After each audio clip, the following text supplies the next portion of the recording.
A letter from the other world has decisive consequences for a grieving husband and devoted sister. Thank you for agreeing to help me with this, Victoria. I don't think I could handle it on my own, but apparently the time has come. You have nothing to apologize for, Frank. I know how hard it is, and it's only been 2 weeks since Jessica. Well, that's not that long. I'm happy to help. Victoria took Frank's hand as they entered the bedroom. It was the master bedroom, but when Jessica's cancer began to worsen, she insisted that Frank move into the guest room so he could sleep without having to listen to her moan all night. They both looked at the bed, almost expecting to see Jessica's frail and pale figure leaning against the pillows. Now there were only fresh sheets. I haven't been able to sleep here since she left. I don't think I'll ever be able to sleep here again, Victoria. She had nothing to say, so she simply squeezed his hand. Come on, Frank, let's get started. Victoria agreed to help him get rid of her sister's things. They reached the third drawer of the dresser when they found a large envelope addressed to both of them. They couldn't open it right away and continued sorting Jessica's clothes. There were now 4 neat stacks. Things Victoria wanted to keep, things Frank wanted to keep, things for the thrift store and things for the landfill. They had no more excuses. A large white A4 envelope lay face down on the mattress. When Victoria turned it over, she felt a trembling, as if someone had walked over her grave. It was the handwriting on the envelope. Jessica wanted to send them a message from the other world. On the neat front of the envelope was written, Frank and Victoria, if you find this while I'm still alive, please don't read it until I'm gone. I love both of you. Jessica. They looked at the envelope and at each other. I'll do it, said Frank, plucking up his courage. He took the penknife out of his pocket, but his hand shook as he prepared to insert it into the valve. Victoria put her hand on his arm to calm him down, and he opened the envelope.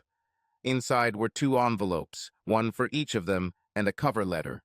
The letter said, Dear Frank and Victoria, thank you for waiting until I left before opening this.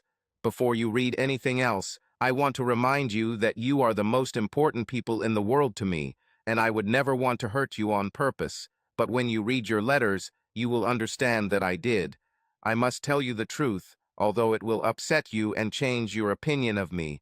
But I don't want to be considered a saint, and I don't want you to waste time before finding happiness. This is the only gift I can give you now. This is the only saving grace in this whole terrible situation. Please read your letters in private before speaking to each other. Victoria, your letter is longer, so Frank will have to wait a little. I love you both and hope you forgive me. Jessica. The sister and husband took their individual envelopes, afraid of their contents. There will be no turning back once they read what Jessica wanted to hide before she left. We don't have to do this, Frank. Victoria trembled and squeezed his hand for support. We won't be able to rest without knowing, Vicky. We won't be able to move on with our lives. Frank placed his large hand on her hand and squeezed it gently. I'll go into the next room. Tell me when you're ready to talk. He took his envelope and left the room. Victoria looked at her envelope. For a while, she thought about just burning it, but over the years, she realized that Jessica wanted to tell her something but couldn't. Perhaps this letter will provide those missing words. She had a feeling the news would be bad, so she breathed slowly, waiting for her anxious feelings to subside. Frank had a different attitude. His career in the military taught him to face his fears in combat and in everything else. He tore the envelope and began to read. Dear Frank, I'm sorry if what you read hurts you. I would like to fix everything and do it differently, but I don't have that opportunity. My gift to you is that you can now follow your heart and find happiness in your remaining days.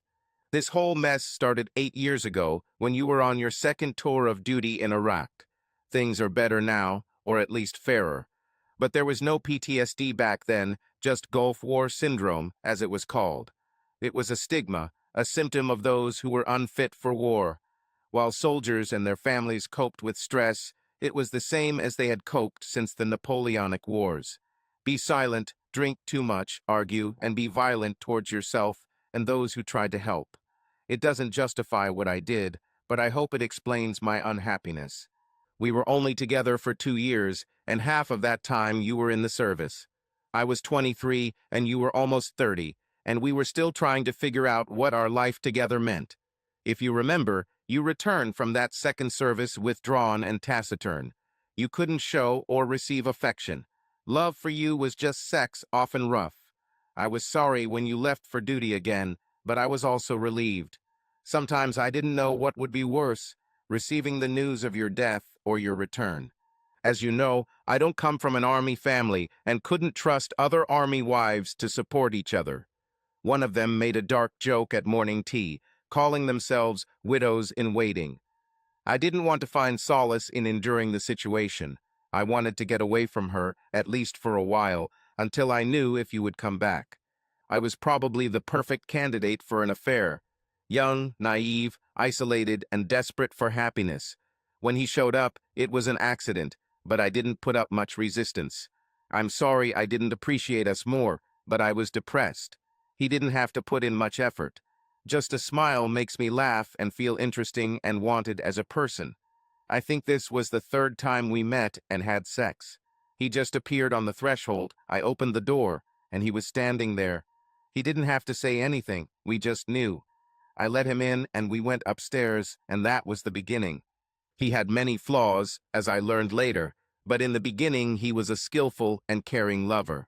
Like most young women, I romanticized his enthusiasm as a sign of love for me. I couldn't be honest and admit that I enjoyed sex as much as he did. My guilty conscience told me there had to be something more, even if he didn't assume the same thing. I continued to see him after you returned for good, even though I swore I wouldn't. You were a sick, broken, evil man, Frank. You denied the horrors you saw and could not accept help from me or the professionals who were finally beginning to solve these problems. He was my safety valve for working with you. I remember how everything changed. We watched the Panorama program about Gulf War syndrome and how thousands of men like you suffered in silence, and their families suffered too. You didn't say anything that evening, but later that night I woke up and found you weren't in bed. I went downstairs and found you crying in the dark on the couch. You said you couldn't handle it on your own. I replied that you don't have to do this alone. I'm here to share this load with you. I loved you in that moment more than ever before, Frank. This was the day you actually returned from the war. The beginning of you becoming the man I loved and admired for the rest of my life. I finished the novel and thought that was the end. You started therapy and I was there for you, please believe me. But there were tragic circumstances that led to the resumption of the affair against my will. I am ashamed of what happened during that period, but thank God it ended after 2 terrible years. Frank, in all this time, no matter what I did, I never stopped loving you. When it was over and I was free, it was great, but who knew we had so little time? These were the best 4 years of my life. Several times before I got sick, I wanted to tell you everything, confess and throw myself at your mercy.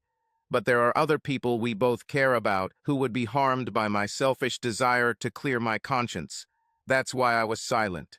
Then cancer came, and that changed everything. I didn't have the courage. I couldn't imagine losing my husband and my sister.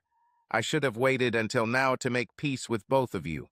You see that I have omitted many details in my confession. This is to spare you unnecessary pain because I hope this will help you find happiness with someone I know you love and respect. Victoria knows the whole story, so I'll leave it up to her to tell you what she tells you. It is my dying hope that you can find each other and enjoy the happiness you both deserve.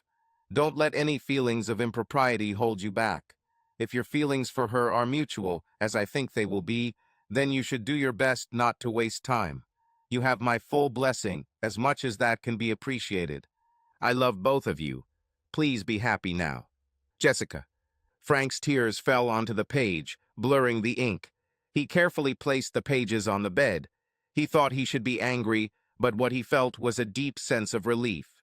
He had suspected all these years that there was someone else.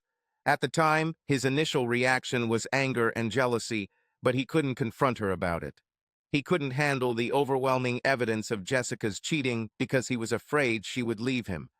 Instead, he fought fire with fire, secretly dating other military wives as if that would even the score. When he felt guilty about their husbands, he turned to the women of easy virtue who crowded around the base. Then he stopped. His breakdown was a turning point. The therapy and support he received showed him how lost he was. Jessica was by his side and took on his anger and confusion. He didn't resent Jessica for temporarily saving him from him. Pressure was the correct description. During the years he was recovering, he hoped it was over and ignored any feelings to the contrary. He was glad that she confirmed that it was over by the time he felt they were on top. She was right. The 4 years before she fell ill were indeed happy years for both of them. Frank read the letter again, this time realizing how carefully Jessica had censored herself to protect someone else. He realized that it was Victoria. What did you do so bad, Jessica? What did you tell Victoria that you want her to decide if I should hear this? His mind raced with possible answers. He was glad that Jessica saw his feelings for Victoria as honest. Her attempt to bring them together with her last breath was a sincere act of devotion. He will ask Victoria. He'll take this chance for himself and Jessica. Frank put Jessica's letter back in the envelope and went downstairs to make a cup of tea. He will wait for a signal from Victoria. He will look forward to the rest of his life and will thank Jessica for the opportunity. Frank's heavy step on the stairs brought Victoria out of her trance. She looked at the clock on the bedside table and realized that she had been sitting in a daze of fear for more than half an hour. She knew that at some point he would return to ask what was in her letter, and that gave her the courage to open it. Victoria's hands were shaking too much to hold the paper, so she placed the pages on the dressing table and sat down in the chair in front of the mirror. The chair Jessica has sat on to do her makeup all these years. Victoria had to sit on her hands to calm them down. Then she took a deep breath and read. Dear Victoria, please remember, no matter what you read, I did not intend to hurt you. If I didn't think that knowing what I was about to say could improve your life, I would take my secret to the grave. My deepest hope is that there will be no false praise of me, and that you will have a happy future with a person I know you love and who admires you. Now that I'm here, it's hard to know where to start, so I guess I'll start at the beginning, just like I've wanted to start this conversation with you so many times over the years. I have always admired and respected you, Victoria, even though you are my little sister. You were the one who had the brains and determination to go into medicine, and when you joined the Navy and put yourself in harm's way to help others, I was so proud of you. I felt inadequate with my secure little job at a building society. I was glad that we had at least one hero in our family, and I was happy that Mom and Dad were delighted. I always told them that I had no problem with them praising you in front of everyone because it was a big deal and I knew they loved us both. It's true, I didn't just say that to make them feel better. When you found yourself on a hospital ship treating wounded servicemen from the same Gulf War that Frank fought in, I felt like we were all connected and that Frank would be okay because you were there to heal him if he got hurt. I know it sounds stupid to think in such simple terms, but it was my way of making sense of it all. Military wives don't see the big picture like politicians want them to. They just want to know that their husbands will come home safe and sound, regardless of the merits of the cause they are fighting for. When Frank returned from the first tour, he did not return intact. I remember when the ship docked, there was a cordon keeping families on the observation platform. The women I stood with nervously passed binoculars to each other. Why are they keeping us so far away? I asked one of the older wives, who looked at me and said, They are doing this so that you can prepare before he sees you, so that you can prepare for what he cannot say in his letters. I heard the woman behind me squeal with joy when she spotted her husband's face in the crowd. Then I heard her groan as the crowd parted, and she saw that his hand bandages and the hand is missing. What should have been a joyful homecoming became tinged with anxiety and fear. I took the binoculars from her and began looking for Frank among the gathering crowd. There he was, all his arms and legs were in place. I burst into tears and thanked God for this. But what I couldn't see through the binoculars was how damaged Frank was inside. Back then, we didn't have the internet where ordinary people could share their experiences. No one openly discussed the stresses and strains of war, and the Department of Defense was quick to silence you if you asked questions. They feared the impact on morale, so these men suffered in silence. Then television started talking about Gulf War syndrome, or as it is now called, post-traumatic stress disorder. The army then disparaged it as something unreal, like the man's flu, something to be pitied rather than acknowledged and treated. Frank became withdrawn, prone to losing his patience with every little thing I said. He wanted to make love, or rather, just have sex constantly, as if to prove that he was still alive. But even in this, he was angry and rude. I asked him to talk to me about things, and he said I wasn't there so I couldn't understand. It sounded like some cliché Vietnam War movie, but it was true. We continued to wander for the next 6 months, and when he said he was coming back for another tour, I received the news with equal parts fear and relief. I am telling you all this, Victoria, so that you understand my state of mind at the moment when the following happened. I never got along with the other army wives. Frank was 30, and I was 23 when we met. Many of his comrades were older than him, veterans of other campaigns, and their wives were older too. I felt inadequate because I couldn't take things as hostilely as they seemed to be able to. At some gathering, one of them made a joke about widows waiting, and the others laughed at this dark humor, but I could not find comfort in it. I needed something outside of army life to help me cope with the pressure. In retrospect, my affair seemed inevitable. A young, frightened army wife, missing love and affection. Easy prey for an experienced seducer. I first met him when he came to fix a faulty central heating. He was a civilian contractor working on the base, renovating dilapidated housing stock. He was only a couple of years older than me and had a sly grin that he knew women liked. He made temporary repairs, then asked for a cup of tea. Here, my dear, another temporary repair until the Department of Defense replaces these ancient machines. I fix old boilers at this base all the time, he said suggestively. You're a cheeky bastard. I'm only 25 and I don't need fixing, thank you very much. It was nice to joke with a man who had nothing to do with the war. Okay, honey, but if anything else comes up, this facility is on my territory. I will handle any problems personally. You can't trust these other cowboys. He gave me his business card. A week later, I reported a leaking faucet. He came and was surprised to see me. I was in a beautiful dress and makeup. I'm leaving soon, I explained. He just smiled because he knew it was for him. He chatted for an hour, pretending to fix something under the sink so he could sit on the floor and look at my feet. The third time he came to fix the noise from the stove. He didn't even make it to the kitchen. This was what I was missing. After that, he showed me his wedding ring, which he kept in his trouser pocket. So it doesn't get caught on something while I'm working, he said. His story was that his wife was a nurse working in Dubai, earning a lot of money. When she returns, they will buy a big house and start a family. I thought it made us equal. We both had something to lose, and we were just giving each other comfort until our loved ones returned. We met outside the base after that, away from nosy neighbors. Most often this was in his cramped apartment or car. Sometimes we would venture outside if we were feeling adventurous. When Frank returned from his third tour, I told him we had to stop. But Frank was even worse than before, and I knew he would explode again. Forgive me, but I couldn't be with him all the time, waiting for this to happen. Only 2 weeks had passed when I called my lover, asking to meet again. I realized by then that this relationship was more than just fun and casual sex for me. I thought he felt the same. How could he spend so much time on me if he didn't care?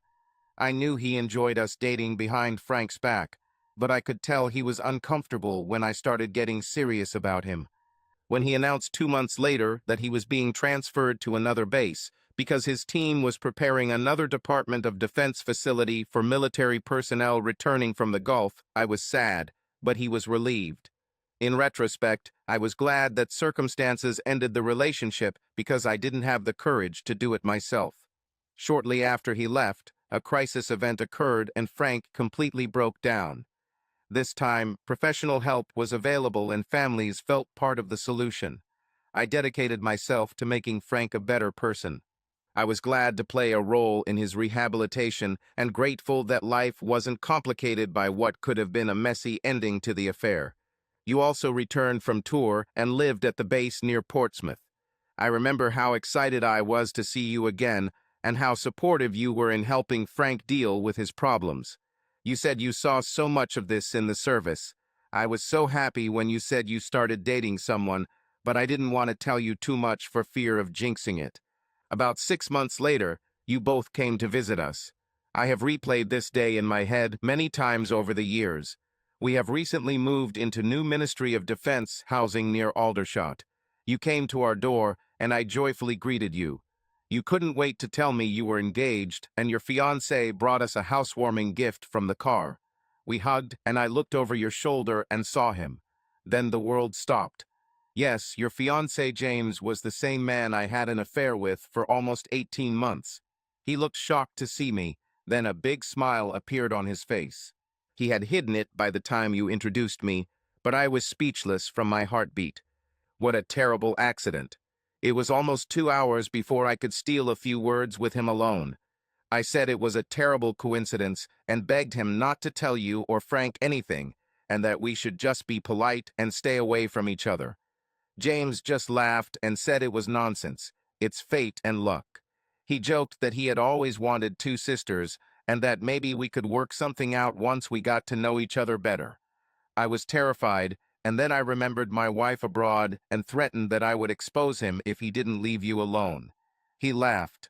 He just made it up so he could have an excuse if the women got too pushy like I did in the end. I realized what a naive fool I was. This didn't bother him. He even took a moment to look around to see if anyone was nearby. When we were together, I asked you how you met James, and your story wasn't much different from mine. He was fixing a radiator in the officer's mess and made the same advances to you. I felt sick and thought we weren't the only ones he was targeting. Remember when I asked if things were going too fast and if you should slow down? I hoped that over time you would see what I did not see, but I couldn't reach you. Be happy for me, Jess. I think he's the one. I tried to be happy for you, Victoria. I really did. I smiled when we met at dinners and family gatherings. I ignored when James tried to hit on me when no one was looking. She laughed and rejected his offers to meet somewhere for quick sex. I hoped he would lose interest over time, but then he became threatening. He said he wondered how Frank would react if he found out what his wife was like while he was away. James said that if he heard such news, it would drive him crazy. Frank was making excellent progress, and he depended on me, just as I wished he had from the beginning. But it would ruin him if James followed through on his threat. Frank would never trust me or anyone else again. It was terrible to realize what kind of person James was behind all those fake smiles and good nature. He took great pleasure in having both of us and was always comparing us, which I didn't want to hear. Vile man, I knew it wouldn't end. I should have found a way to warn you. I remember you called one day and said that we should all get together this weekend. You sounded excited but didn't want to share your news. I couldn't wait any longer. I was determined to tell you about James and I's affair, to beg for your forgiveness, and to beg you not to tell Frank. Not for my sake, but for his sake, as a fragile patient recovering from psychological trauma. I drove to Portsmouth that rainy day to confess, but before I could tell my story, you told me your news. You were pregnant. We hugged and I congratulated you. You asked about my news. I couldn't say anything then. I had to pretend that I couldn't wait until the weekend to hear your news. You were so excited that you believed my weak excuse. You couldn't take the bad news after what you just told me. I had to wait and hope that everything would be fine during this time. I saw only one way out of this terrible situation. I had to sacrifice myself for Frank's peace of mind and your safety. At least that's how I rationalized it. I didn't want James to be with another woman and bring God knows what diseases to you and your unborn child. Besides, I couldn't imagine Frank suffering again after everything he'd already been through. So I started seeing James again, I'm ashamed to admit, behind your and Frank's backs. But it didn't last long. He took me to secluded forest places. I was always afraid that someone might come. I know the birth of your first child, Ellie, was very painful. You had a lot of stitches, and you weren't able to be intimate with James for a long time. I think that's why he demanded that we meet more often. He took me to an apartment that he said was rented by a friend of his. The place looked empty, and James took me into the bedroom and showed me some things he wanted me to wear. He asked me to come to the living room when I was ready. I don't know when I got the feeling that we weren't alone, but I looked up and saw through the open kitchen door that someone was filming us. I realized that he arranged this to make his own film. "Didn't I say she was a natural?" James said to the operator, who came out of his hiding spot. I cried bitterly over how I had let it all get this far. I felt shame at being used and humiliated in this way. When I came out of the bathroom, they were laughing and drinking tea. I said I don't want to go back there anymore. James said that it was only a test video and that we would make more unless I wanted him to send a copy of what we just made to Frank. He said they would edit it so that James could not be identified and another man, Harry, would comment. It was just blackmail from then on. Any feeling James had for me, he lost in his pursuit of more perverse pleasures. I'm sorry that we went back there again and made other films, with both men at the same time, and then with another woman. I was cursed for an illicit affair and felt that it cursed my soul. I even thought about suicide as a way out, but was too cowardly to do it. I said to myself, how will Frank survive without me? This terrible situation continued for another year, by which time Frank had almost recovered and you were expecting your second child, Nancy. It was hard being your sister and your friend, Victoria, knowing all the terrible things I did. I hope you understand that I didn't do this to hurt you. I convinced myself that someone else was doing it, that there was a good person inside me who could come back if given the chance. But I didn't see where this chance could come from. Then one day a miracle happened, and what had been a terrible tragedy also became my salvation. One July day, a police car arrived at my door, and the policewoman asked if I was related to James Mulhern. I said yes, but why didn't they contact his wife? They just asked me to go with them. We arrived at Farnborough Hospital, where I was told that James was seriously injured and in a coma after a car accident. They took me to the intensive care unit, and I saw him, the mask on his disfigured face, and the respirator rose and fell. There was also a huge cage around his body, keeping the blankets away from him. They then asked me if I could identify the deceased passenger in his car. My heart almost stopped because I thought it was you. I walked into the identification room at the morgue and held my breath as they opened the curtains. I have never felt such relief in my life when I saw that it wasn't you. They pulled back the sheet, and I saw a young woman on the table. She was about the same age as me when I started dating James, and I realized that my efforts to protect others from James were not successful. He was doing the same thing with someone's wife, girlfriend, or daughter. Now she lay dead because of him. I looked at her shoes and stockings with garters and realized where they were. I was furious. I wanted to destroy everything, destroy it all. I saw my chance. I don't know her, but I think he was having an affair, I suggested to the police officer. Why do you think so? Asked the female detective who joined us. Well, please don't tell my sister, but he made indecent proposals to me several times. There is evidence that this young woman recently had sex, the detective confirmed. Perhaps you should check the match with James. She nodded and made a note in her book. A couple of days later, I drove past the apartment where they were filming films, and then to the intersection with the main road and noticed an information board about the incident, begging witnesses. I anonymously reported that I saw two people arguing outside an apartment and getting into a car, which then crashed into the road. The police raided the apartment and arrested the man who took the video, but could not prove anything because James, and he kept the tapes elsewhere. I scared him enough that he left the apartment and never came back, hoping that by doing this, I had saved other women from his attention. You were on some kind of secret training about how to deal with gas attacks, and that's why they couldn't contact you on the day of James' accident. I know you may hate me for this, Victoria, but I consider what happened to James to be God's help. I remember the two of us sitting next to the intensive care unit for 2 days and nights until James regained consciousness. I prayed for him to die, and you prayed for his life. The doctors ran tests before they allowed us to see him. I'm guessing you knew what they were looking for, but you didn't want to scare me. When they came out and said James was paralyzed from the waist down, our reactions couldn't have been more different. As his wife, unaware of all his other affairs, you burst into tears of genuine love and sadness. I pretended to be shocked because inside I was jubilant. I'm ashamed, but I gloated about his injury. My torment is over. His hold over me was broken, and he would never terrorize me or any other woman again. But then I realized that his enslavement of me was replaced by his enslavement of you, because now he needed your care for the rest of his life. I knew you wouldn't leave him, and I couldn't tell you, not then.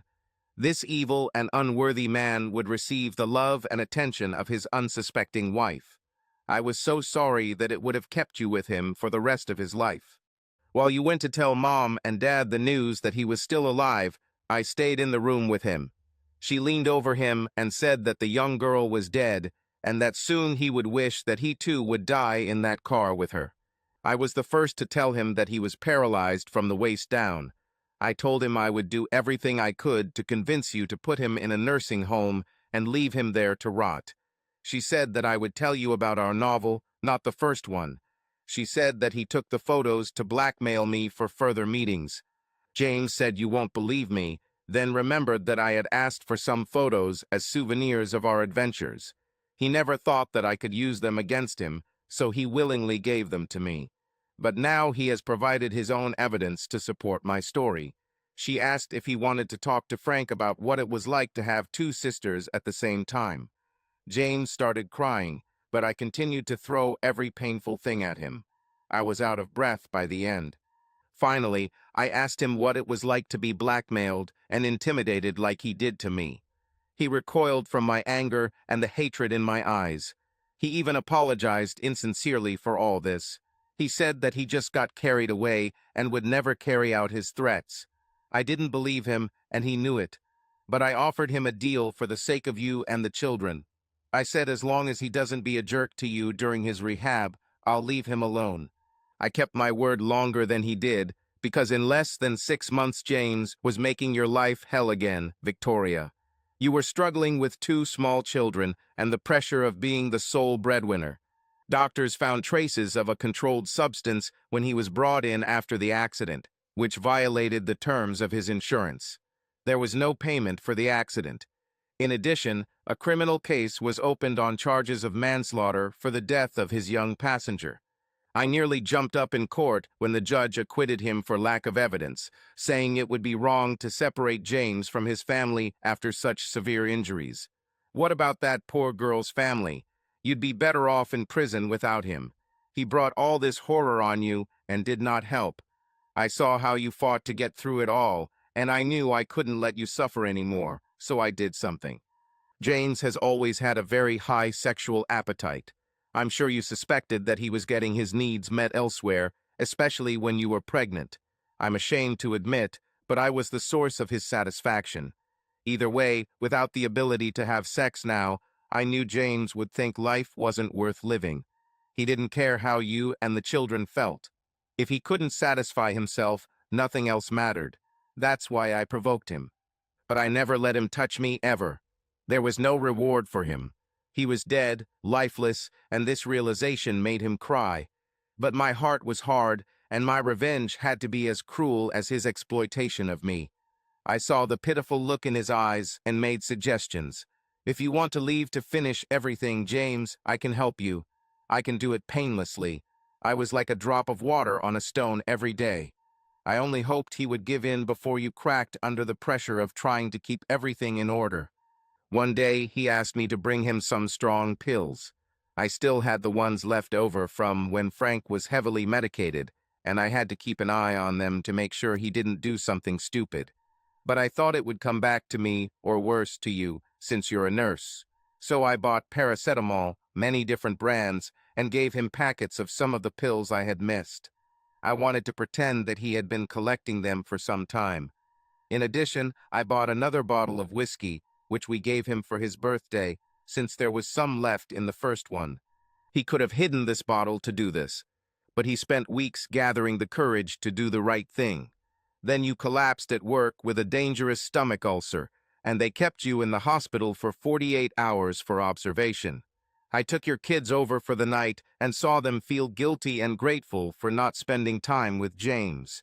He became a toxic person and was poisoning you all. I couldn't watch you suffer anymore. I went to your house in the evening and gave James an ultimatum.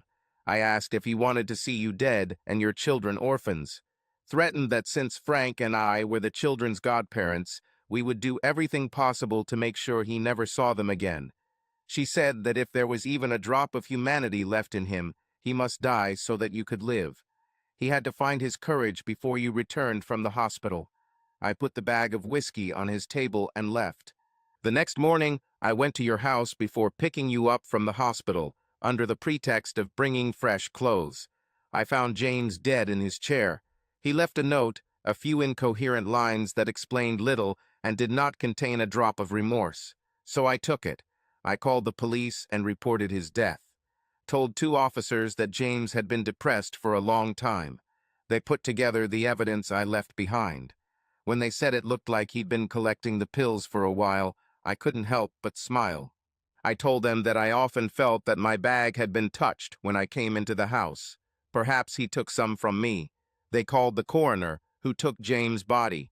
After that, I went to the hospital and told them what happened to James. Your doctors agreed to keep you for a couple more days under some pretext. I went home and Frank, and I told your kids what James did to spare you the pain of having to deal with this. Victoria, I'm in no position to judge anyone given what I've done, but when I saw the mixed look of grief and relief on your face when I told you the news about James, I knew I did the right thing for everyone. The years after James' death were some of the happiest in my life, and I think in yours and Ellie's and Nancy's lives too. For me, it was all worth it. Although I am not religious, I believe that murder is a mortal sin and must be paid for. So when these small tumors that I had ignored for a while turned out to be the beginning of lymph node cancer, I knew that this debt was being collected. I can never thank you and Frank enough for how devotedly you cared for me during the time I was dying. Your care was tireless. Frank thought he could save me by force of will. You saved my life when I came back broken, honey. I said it was different and the body wasn't so easy to fix, but when I went into remission, I had to believe in the power of faith. They gave me another year, for which I am very grateful. It was another year to see your friendship and love with Frank flourish. I will finish this letter now, Victoria. Once again, I apologize for everything that happened between me and James. Fate was not kind to both of us. I hope one day you'll understand that I did the right thing by making James leave. I truly believe he had to die so you could live. I hope you and Frank don't waste any time and do something with the obvious love you have for each other. Me and James were broken. I wish you two all the best we never had. I love you, my dear sister Victoria. Goodbye. Jessica. Victoria dropped the letter and burst into tears. She cried with anger and sadness, relief and love for her sister. James put Jessica in an impossible position, and she sacrificed herself more than once to keep Victoria and Frank safe. The candid description of sex with James did not shock Victoria. She had always suspected that James had never been satisfied in their marital bed, and had accepted the fact that she did not know how he satisfied his desires. Victoria understood that her unconscious complicity and failure to confront him added to Jessica's suffering, and for this she bitterly regretted. The poor young woman who died in the accident was indisputable proof of James's infidelity. Victoria believed James' explanation that it was a prostitute he had picked up, and that she had caused the accident by snatching his wallet in an argument over money. But deep down Victoria knew that this was not true. Oh, Jessica, if only you could tell me. If only you could find a way to make me understand, Victoria said out loud. But in the early days, James had been charming to her, just as he had been when he seduced Jessica, and Victoria knew she wouldn't believe anything against him. Victoria heard a soft knock on the door, which became louder. She didn't know how long Frank stood outside the door. Come in, Frank. I'm sure you need a cup of tea now. He placed the floating mug on the dressing table and noticed the large number of pages in Jessica's letter to her sister. They looked at each other and hugged, trying to support each other through the whirlwind of emotions that their letters caused. Frank put his hand on Victoria's cheek and wiped away a tear with his thumb. "You were crying too," she noted, seeing his reddened eyes. "Jessica didn't want to hurt us." "I know, Victoria. She didn't go into detail, didn't even say his name. I think she told you more." "Yes, she did, and she left it up to me what to tell you because she wants us to be happy together. Let me tell you something first, Victoria. I love you and admire you for a long time. Seeing how you dealt with the kids after James died, and how you were there for Jessica until the very end. I love you for your devotion, just as I loved Jessica for hers. No matter what she did to deal with me at my worst. It would have been wrong to do anything earlier because Jessica was my wife despite the past. But now all this is in the past, and I will follow her advice. I will not miss this opportunity because of some stupid idea of what is right. So no matter what happens, no matter what horrors I have to know, tell me first, we have a chance, can we be happy?" Victoria hugged him, then pulled away and looked at his smiling face. She kissed him as she had wanted to do many times before. Her hand got tangled in his curly hair. "Yes, we have a chance, Frank. We have an opportunity, and for you, me and Jessica, I intend to do everything possible." "Oh my God, Victoria," Frank kissed her, and their tears mixed. "Before we go any further, Frank, I need to read you Jessica's letter, that's all. And you must forgive her, just as I forgive her." Frank took her hand, drawing strength from Victoria to face what he knew would be an unpleasant hearing. He smiled at her, and she smiled back. "Okay, Victoria, read to me what Jessica wrote."